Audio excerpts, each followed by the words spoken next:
For those जिनका NTPC CBT 2 का exam है, अब आपके एग्ज़ाम के लिए 3 से 4 दिन ही बचे हैं। सो अब कुछ नया पढ़ो या ना पढ़ो, जो आपने पढ़ा है उसे और स्ट्रांग बनाना, मेक श्योर कि जो आपने पढ़ा है वो आपके साथ जाए। सो फॉर्मूला रिवाइज कर लेना, शॉर्ट नोट्स रिवाइज करना, जो टॉपिक्स आपको डिफ़िकल्ट लगते हैं उन्हें एक बार और देख लेना। एग्ज़ाम हॉल में आपको 2 तरह के क्वेश्चंस मिलेंगे, एक वो जो आपको ईज़िली आते हों और एक जो डाउटफुल हो या फिर डिफ़िकल्ट हो। सो पेपर स्टार्ट होते ही पहले ईज़ी क्वेश्चंस को अटेम्प्ट करना।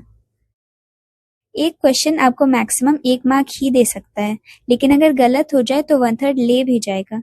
इसलिए सिर्फ 1 मार्क के लिए किसी एक क्वेश्चन पर बहुत ज़्यादा टाइम मत दे देना।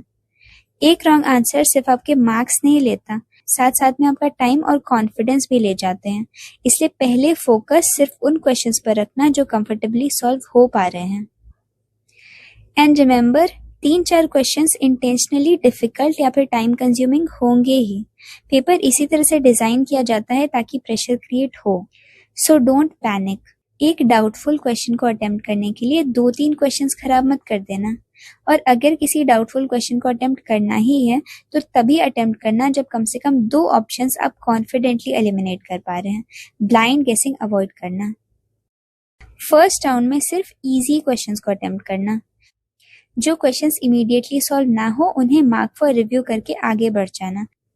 सेकेंड राउंड में मॉडरेट क्वेश्चंस को सॉल्व करना, और अगर किसी क्वेश्चन में आंसर मैच नहीं हो रहा, कॉन्सेप्ट याद नहीं आ रहा, कैलकुलेशन बहुत लेंदी लग रही है या फिर क्वेश्चन समझ नहीं आ रहा, तो उसे फिर से मार्क फॉर रिव्यू करना।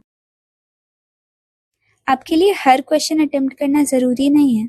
एक क्वेश्चन छोड़ने से सिर्फ 1 मार्क जाएगा, लेकिन 3 रॉन्ग आंसर्स आपके एक सही आंसर के मार्क्स भी खत्म कर देंगे। इसलिए एक्यूरेसी को प्रायोरिटी देना। और लास्ट में कम से कम 10 मिनट्स बचाने की कोशिश कीजिए ताकि मार्क फॉर रिव्यू क्वेश्चंस को आप एक बार कामली देख सकें। कोई क्वेश्चन जो गलती से स्किप हो गया हो, गलत मार्क हो गया हो, उनके लिए 10 मिनट्स सेव करना। आपको 90 मिनट्स में 120 क्वेश्चंस करने होते हैं, 35 मैथ्स, 35 रीजनिंग और 50 जनरल अवेयरनेस के। इतना करने के लिए 90 मिनट सफिशिएंट टाइम होता है। आप कोशिश करना कि मैथ्स और रीजनिंग में आपको जितना आता हो, जितना कर पाए, 100% एक्यूरेसी के साथ करना। कोशिश करना कि यहाँ से मैक्सिमम मार्क्स ला पाए। और जीके में सारे क्वेश्चंस किसी को नहीं आते, सो अटेम्प्ट स्मार्टली। आप सीबीटी 2 की तैयारी कर रहे हैं तो सीबीटी 1 ऑलरेडी क्लियर करके आए हैं। तैयारी और मेहनत आपने की है, अब आपको परफॉर्म करना है। मैंने भी सीबीटी 1 क्लियर किया था और मैंने एक पोस्ट के लिए ही अप्लाई किया था, लेकिन सीट वेस्ट नहीं होने वाला, so don't worry. Stay calm, trust your preparation, and all the best for your exam. And thank you for watching.